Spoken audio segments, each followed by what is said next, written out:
Hello friends, thanks for continuing with us on this journey as we deepen our understanding of what it means to hear God. Today and this week we're going to be looking more at what God says to us and how we might do that.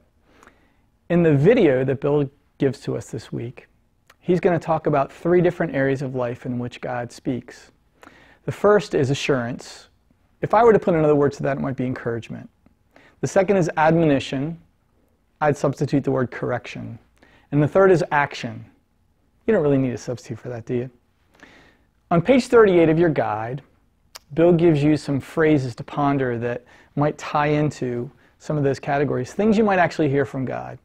Something as simple as stop, which I've heard before. I want you to think about this, though. I've watched God in my life and others use scripture, music, friends, and a series of circumstances to speak to me and to guide me in life. Here's an example. When I was 6 years into my first church as a pastor, I was very excited about my job and where we were and how we were doing.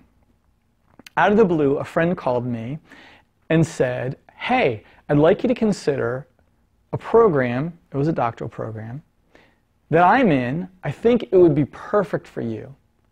And I said, "I'm not really interested. I have no interest in that area, and I'm thrilled with where I am in life."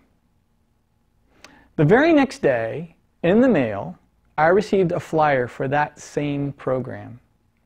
And I said to God, "You have my attention." Now, I didn't make a decision that day. I actually began a journey of reading the Bible, journaling, praying, asking God to make things clear. And over a series of months, He began to make clear to me that that was exactly what He wanted me to do.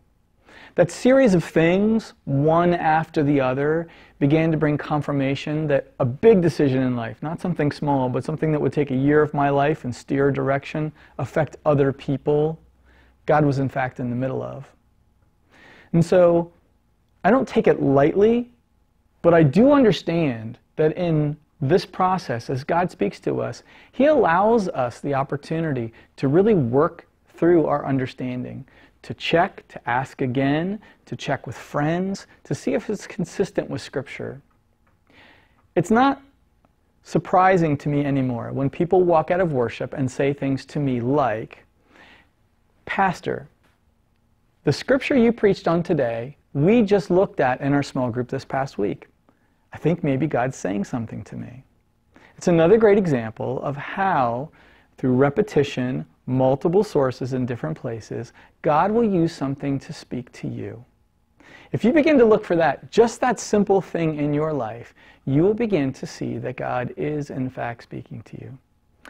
I hope that this is encouraging you and challenging you, and that it's also opening your ears and eyes to seeing ways that God is really trying to reach out to you. Hope you have a great discussion.